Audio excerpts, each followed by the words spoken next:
சேனலின் புதுவையின் இன்றைய நிகழ்வுகள். பழங்குடியினரின் கலாச்சாரம், கைவினை, வணிக முன்னெடுப்பை ஊக்குவிக்கும் வகையில் புதுச்சேரி காந்தி திடலில் 10 நாட்கள் நடைபெறும் ஆடி அருணிமா கலை கண்காட்சியை முதல்வர் ரங்கசாமி தொடங்கி வைத்தார். மத்திய அரசின் பழங்குடியினர் விவகாரங்கள் அமைச்சகம் மற்றும் மலைவாழ் மக்கள் கூட்டுறவு கொள்முதல் மற்றும் விற்பனை மேம்பாட்டு இணையம் ஆகியவை சார்பில் பாரம்பரிய பழங்குடியினரின் தொழில் முனைவு, கைவினை, கலாச்சாரம், உணவு மற்றும் வணிக முன்னெடுப்பை ஊக்குவிக்கும் வகையில் புதுச்சேரியில் ஆடி அருணிமா கண்காட்சி கடற்கரை சாலையில் உள்ள காந்தி திடலில் வரும் 15ஆம் தேதி வரை 10 நாட்கள் நடைபெற உள்ளது. இக்கண்காட்சியினை முதலமைச்சர் ரங்கசாமி நேற்று மாலை திறந்து வைத்து அரங்குகளை பார்வையிட்டார். இந்நிகழ்ச்சியில் அமைச்சர் லட்சுமி நாராயணன் மற்றும் மலைவாழ் மக்கள் கூட்டுறவு கொள்முதல் மற்றும் விற்பனை மேம்பாட்டு இணைய நிர்வாகிகள் இவ்விழாவில் கலந்து கொண்டனர். இக்கண்காட்சியில் வடகிழக்கு மாநிலங்களான அசாம், திரிபுரா, மணிப்பூர், நாகாலாந்து, மிசோரம், மேகாலயா மற்றும் அருணாச்சல பிரதேசத்தில் மலைவாழ் மக்களால் தயாரிக்கப்பட்ட கைத்தறி துணி வகைகள், அணிகலன்கள், மரச்சாமான்கள், சுடுமண் கலைப்பொருட்கள், மண்பாண்டங்கள், கண்கவர் ஓவியங்கள், திரைச்சீலைகள் 30 அரங்குகளில் விற்பனைக்கு வைக்கப்பட்டுள்ளன. விநாயகர் சதுர்த்தி விமர்சையாக கொண்டாடி வரும் நிலையில் புதுச்சேரியில் பிரசித்தி பெற்ற ஸ்ரீ மணக்குள விநாயகர் கோவிலில் அதிகாலை முதலே நடை திறக்கப்பட்டு மூலவர் மற்றும் உற்சவருக்கு சிறப்பு அபிஷேகம், அலங்காரம் செய்யப்பட்டு மகா தீபாராதனை காண்பிக்கப்பட்டது. நாடு முழுவதும் விநாயகர் சதுர்த்தி விழா இன்று சிறப்பாக கொண்டாடப்பட்டு வரும் நிலையில் புதுச்சேரியில் மிகவும் பிரசித்தி பெற்ற ஸ்ரீ மணக்குள விநாயகர் கோவிலில் விநாயகர் சதுர்த்தியை ஒட்டி அதிகாலை 4 மணி முதலே கோவில் நடை திறக்கப்பட்டு மூலவர் மற்றும் உற்சவருக்கு பால், தயிர், இளநீர், பஞ்சாமிர்தம், விபூதி, சந்தனம், பன்னீர் உள்ளிட்ட வாசனை திரவியங்களால் அபிஷேகம் செய்யப்பட்டது. அதனைத் தொடர்ந்து கலசாபிஷேகம் செய்யப்பட்டு மூலவருக்கு தங்க கவசம் அணிவிக்கப்பட்டும் உற்சவருக்கு சிறப்பு அலங்காரம் செய்யப்பட்டும் மகா தீபாராதனை காண்பிக்கப்பட்டது. தொடர் விடுமுறை காரணமாக புதுச்சேரி மற்றும் அதனை சுற்றியுள்ள தமிழக பகுதிகள் மற்றும் வெளி மாநிலங்களை சேர்ந்த 1000க்கும் மேற்பட்ட பக்தர்கள் நீண்ட வரிசையில் காத்திருந்து விநாயகரை தரிசனம் செய்து வருகின்றனர். மேலும் கோவிலில் பக்தர்கள் கூட்டம் அதிகரித்து காணப்பட்டதால் போலீசார் பாதுகாப்பு பணியில் ஈடுபட்டுள்ளனர். இதுபோன்று புதுச்சேரி மாநிலத்தில் உள்ள அனைத்து விநாயகர் ஆலயங்களிலும் வழக்கமான உற்சாகத்துடன் விநாயகர் சதுர்த்தி விழா கொண்டாடப்பட்டு வருகிறது. புதுச்சேரி மேட்டுப்பாளையம் தொழிற்பேட்டையில் ரூபாய் 1,77,00,000 மதிப்பீட்டில் சாலை பணியை முதல்வர் ரங்கசாமி தொடங்கி வைத்தார். புதுச்சேரி இந்திராநகர் சட்டப்பேரவை தொகுதியில் மேட்டுப்பாளையம் தொழிற்பேட்டை அமைந்துள்ளது. இங்கு அணுகு சாலை, 2 பிரதான சாலைகள், குறுக்கு சாலை என பல சாலைகள் சேதமடைந்திருந்தன. அவற்றை சீரமைத்து அகலப்படுத்தவும், தார் சாலைகளாகவும் மழைநீர் வடிகால் வசதி ஏற்படுத்தவும் ரூபாய் 1,77,00,000 மதிப்பீட்டில் சீரமைக்க முடிவு செய்யப்பட்டது. இதற்கான பணியை முதல்வர் ரங்கசாமி தொடங்கி வைத்தார். இந்த நிகழ்ச்சியில் உள்துறை அமைச்சர் நமச்சிவாயம், தொகுதி எம்எல்ஏ AKD ஆறுமுகம் ஆகியோர் கலந்து கொண்டனர். ஓணாம் பண்டிகையையொட்டி புதுச்சேரியிலிருந்து மாஹேவுக்கு வருகிற 13ஆம் தேதி சிறப்பு பேருந்துகள் இயக்கப்பட உள்ளன. புதுவை சாலை போக்குவரத்து கழகம் சார்பில் புதுச்சேரியிலிருந்து வரும் 13ஆம் தேதி மாலை 6 மணிக்கு விழுப்புரம் வழியாக மாஹேவுக்கு செல்லும் பேருந்துக்கு முன்பதிவுடன் சேர்த்து கட்டணம் ரூபாய் 750 என நிர்ணயிக்கப்பட்டுள்ளது.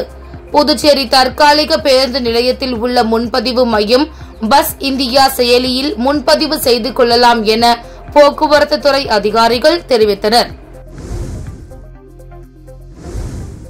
வீட்டிலிருந்தபடியே சம்பாதிக்கலாம் என ஆசை வார்த்தை கூறி ரூபாய் 22,21,000 மோசடி செய்த மர்ம நபரை போலீசார் தேடி வருகின்றனர். புதுச்சேரி சாரம் பகுதியை சேர்ந்தவர் அஷ்ரப் அலி. தொழிலதிபரான இவரை சில வாரங்களுக்கு முன்பு தொடர்பு கொண்ட மர்ம நபர் கைபேசி செயலி மூலம் சில விளையாட்டுகளில் ஈடுபட்டு அதிக பணம் சம்பாதிக்கலாம் என ஆசை வார்த்தை கூறியுள்ளார். இதனை நம்பி அஷ்ரப் அலி அவர் கூறியபடியே இணையத்தில் இணைந்து செயல்பட்டாராம். மர்ம நபர் கூறிய வங்கி கணக்கில் படிப்படியாக மொத்தம் ரூபாய் 22,21,000 செலுத்தினாராம். அவருக்கான முதலீடு லாபம் கிடைத்திருப்பது போல இணையத்தில் தெரிய வந்தது. ஆனால் அந்த பணத்தை அவரால் எடுக்க முடியவில்லை. இதுகுறித்து புதுச்சேரி இணையவழி குற்றப்பிரிவு தடுப்பு பிரிவில் புகார் அளித்தார். போலீசார் வழக்கு பதிவு விசாரித்து வருகின்றனர்.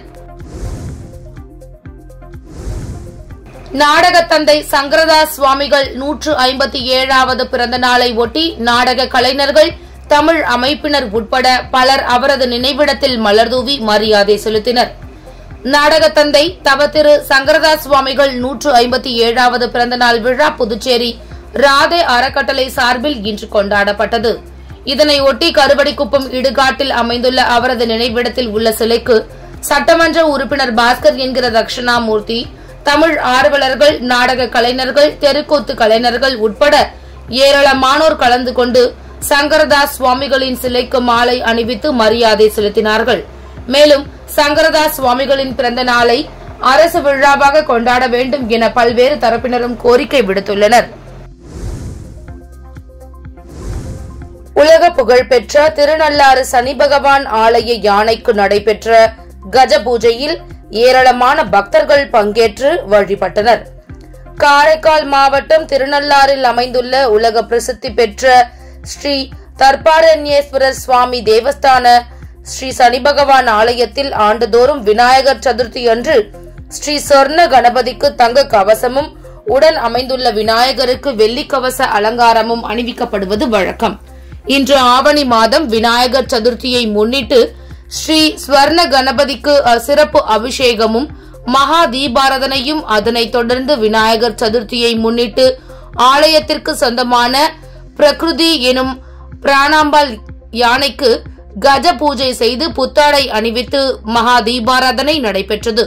விநாயகர் சதுர்த்தியை முன்னிட்டு நடைபெற்ற ஸ்ரீ ஸ்வர்ண கணபதி அபிஷேக ஆராதனை மற்றும் கஜ பூஜையில் தருமபுர ஆதீன கட்டளை விசாரணை ஸ்ரீ கந்தசாமி தம்பரான் சுவாமிகள் உள்ளிட்ட ஏராளமான பக்தர்கள் கலந்து கொண்டு ஸ்ரீ விநாயகரையும் ஆலய யானையையும் தரிசித்து அருள் பெற்றனர்.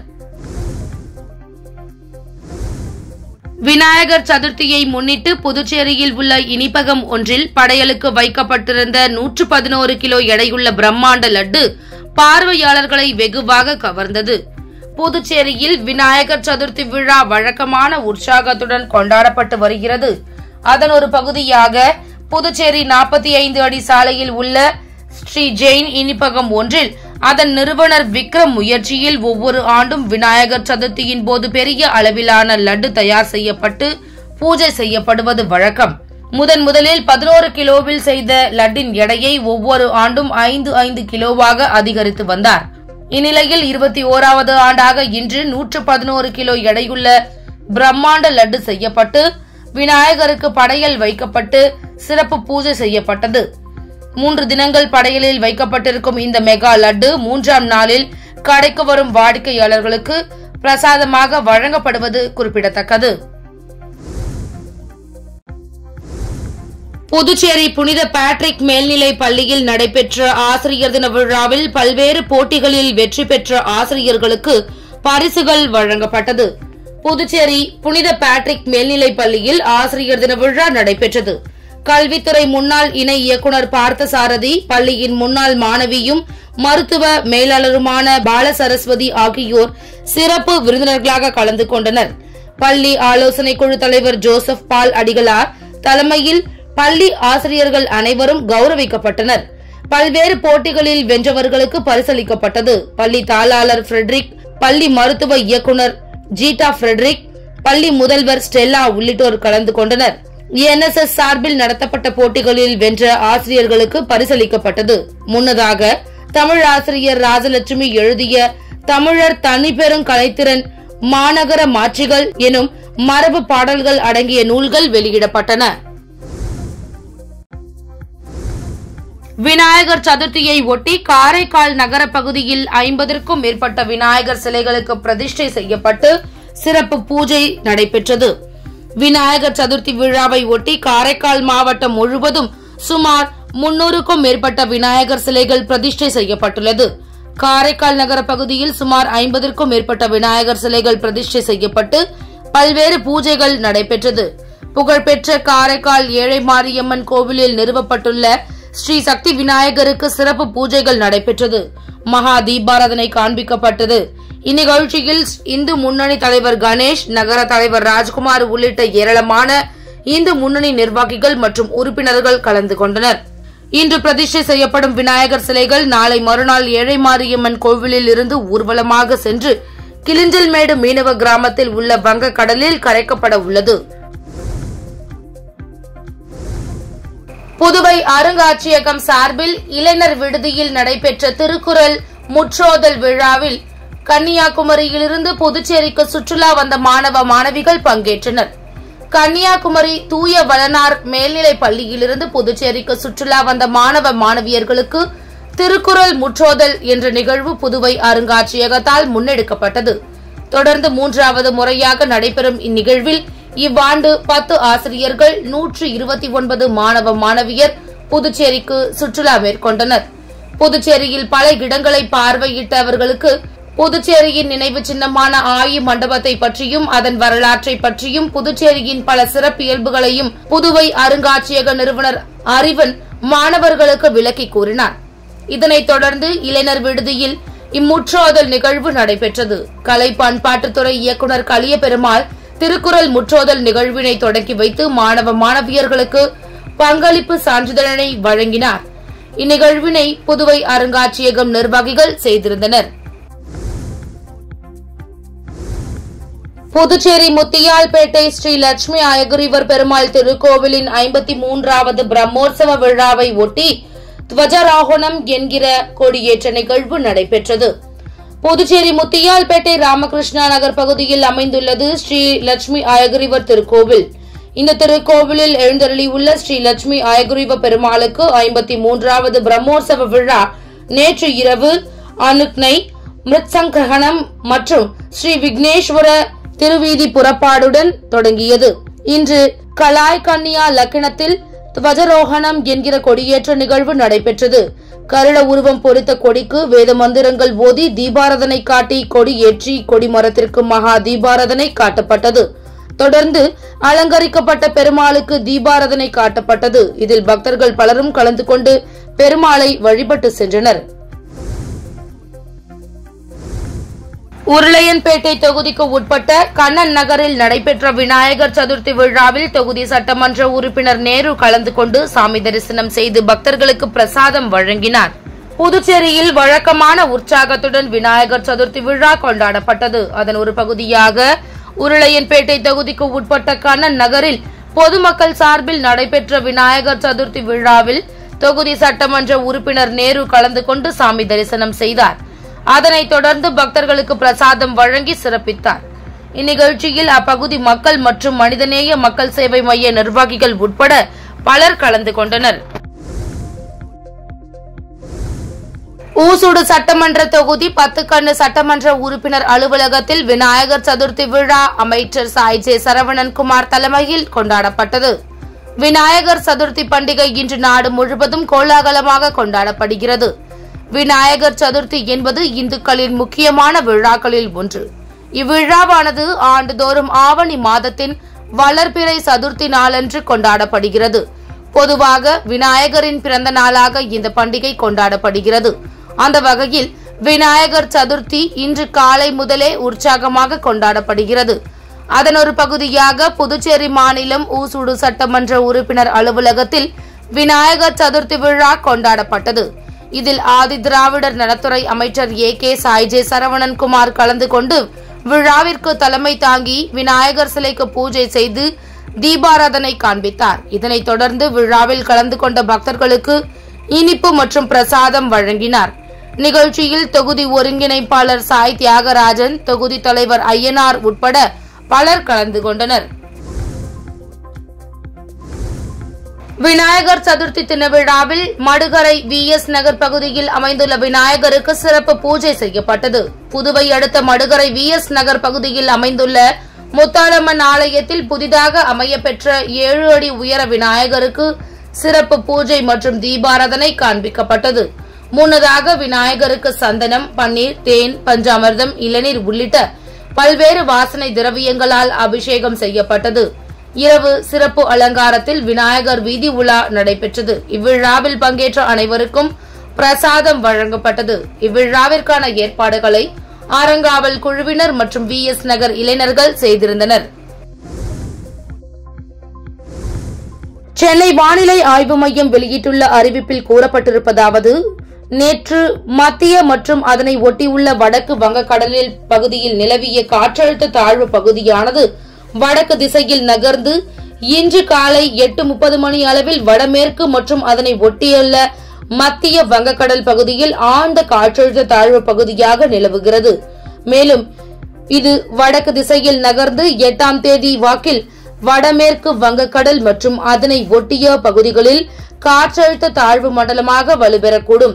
இந்த காற்றழுத்த தாழ்வு மண்டலமானது அடுத்த 3 தினங்களில் வடமேற்கு திசையில் மேற்கு வங்காளம், வடக்கு ஒடிசா மற்றும் அதனை ஒட்டியுள்ள பகுதிகளை நோக்கி நகரக்கூடும். 7/9/2024 மற்றும் 8/9/2024 தமிழகத்தில் ஓரிரு இடங்களில், புதுவை மற்றும் காரைக்கால் பகுதிகளிலும் இடி மின்னலுடன் கூடிய லேசானது முதல் மிதமான மழை பெய்யக்கூடும். அடுத்த 24 மணி நேரத்திற்கு வானம் ஓரளவு மேகமூட்டத்துடன் காணப்படும். நகரின் ஒரு சில பகுதிகளில் இடி மின்னலுடன் கூடிய லேசான அல்லது மிதமான மழை பெய்ய வாய்ப்புள்ளது. அதிகபட்ச வெப்பநிலை 33 முதல் 34 டிகிரி செல்சியஸை ஒட்டியும் குறைந்தபட்ச வெப்பநிலை 26 டிகிரி செல்சியஸை ஒட்டியும் இருக்கக்கூடும் என்று கூறப்பட்டுள்ளது. இந்திய வம்சாவளியை சேர்ந்த அமெரிக்க விண்வெளி வீராங்கனை சுனிதா வில்லியம்ஸ், விண்வெளி வீரர் ஃபுட்ச் வில்மோர் இருவரும் கடந்த ஜூன் 5ஆம் தேதி ஸ்டார்லைனர் விண்கலம் மூலம் சர்வதேச விண்வெளி மையத்திற்கு சென்றனர். அங்கு அவர்கள் ஆய்வுகளை மேற்கொண்டனர். இருவரும் ஆய்வுகளை நிறைவு செய்து 8 நாட்களில் பூமிக்கு திரும்ப திட்டமிட்டிருந்தனர். இந்நிலையில் ஸ்டார்லைனர் விண்கலத்தில் தொழில்நுட்ப கோளாறு கண்டறியப்பட்டது. விண்கலத்தின் த்ரஸ்டர்களில் கோளாறு மற்றும் ஹீலியம் வாயு கசிவு கண்டறியப்பட்டது. இதனால் சுனிதா வில்லியம்ஸ் மற்றும் ஃபுட்ச் வில்மோர் பூமிக்கு திரும்புவதில் சிக்கல் ஏற்பட்டது. கோளாறு சரி செய்யப்பட்ட போதும் இருவரையும் ஸ்டார்லைனர் விண்கலத்தில் பூமிக்கு அழைத்து வர வேண்டாம் என நாசா முடிவெடுத்தது. இருவரையும் பூமிக்கு கொண்டுவர எலான் மஸ்கின் ஸ்பேஸ் எக்ஸ் நிறுவனத்திற்கு சொந்தமான க்ரூ டிராகன் விண்கலம் பயன்படுத்தப்பட உள்ளது. க்ரூ டிராகன் விண்கலம் இந்த மாத இறுதியில் சர்வதேச விண்வெளி மையத்திற்கு அனுப்பப்பட உள்ளது. இந்த விண்கலம் மூலம் அடுத்த ஆண்டு பிப்ரவரி மாதம் இருவரும் பூமிக்கு திரும்புவார்கள் என நாசா தெரிவித்துள்ளது. இந்நிலையில் தொழில்நுட்ப கோளாறை சந்தித்த ஸ்டார்லைனர் விண்கலம் விண்வெளி வீரர்கள் இன்றி சர்வதேச விண்வெளி மையத்தில் இருந்து தற்போது பத்திரமாக பூமியில் தரையிறங்கியது. சுமார் 6 மணி நேர பயணம் செய்த ஸ்டார்லைனர் விண்கலம் நியூ மெக்சிகோவில் உள்ள ஒயிட் சாண்ட் ஸ்பேஸ் ஹார்பரில் இந்திய நேரப்படி இன்று காலை 9:30 மணிக்கு தரையிறங்கியது. 8வது ஆசிய சாம்பியன்ஸ் கோப்பை ஹாக்கி போட்டி சீனாவில் உள்ள ஹூலன்பியர் நகரில் நாளை தொடங்க உள்ளது. இதில் நடப்பு சாம்பியன் இந்தியா, தென்கொரியா, மலேசியா, பாகிஸ்தான், ஜப்பான் மற்றும் போட்டியை நடத்தும் சீனா ஆகிய 6 அணிகள் கலந்து கொள்கின்றன. ரவுண்ட் ராபின் லீக் முறையில் நடைபெறும் இந்த போட்டியில் ஒவ்வொரு அணியும் மற்ற அணியுடன் தலா ஒரு முறை மோத வேண்டும். லீக் சுற்று முடிவில் முதல் 4 இடங்களை பிடிக்கும் அணிகள் அரையிறுதிக்குள் நுழையும். இந்த போட்டித் தொடரில் இந்திய அணி தனது முதலாவது லீக் ஆட்டத்தில் நாளை சீனாவுடன் மோதுகிறது. 9ஆம் தேதி ஜப்பானுடனும், 11ஆம் தேதி மலேசியாவுடனும், 12ஆம் தேதி தென்கொரியாவுடனும், 14ஆம் தேதி பரம எதிரி பாகிஸ்தானுடனும் மோதுகிறது. இத்துடன் சக்தி சேனலின் புதுவையின் இன்றைய நிகழ்வுகள் முடிவடைகின்றன. வணக்கம். உங்கள் சக்தி சேனலின் புதுவையின் அன்றாட நிகழ்வுகளை உடனுக்குடன் தெரிந்து கொள்ள சக்தி சேனல் புதுச்சேரி யூடியூப் சேனலை சப்ஸ்கிரைப் செய்து கொள்ளுங்கள். மறக்காமல் பெல் பட்டனையும் கிளிக் பண்ணுங்க, ஷேர் பண்ணுங்க, லைக் பண்ணுங்க. உங்கள் சக்தி சேனல்.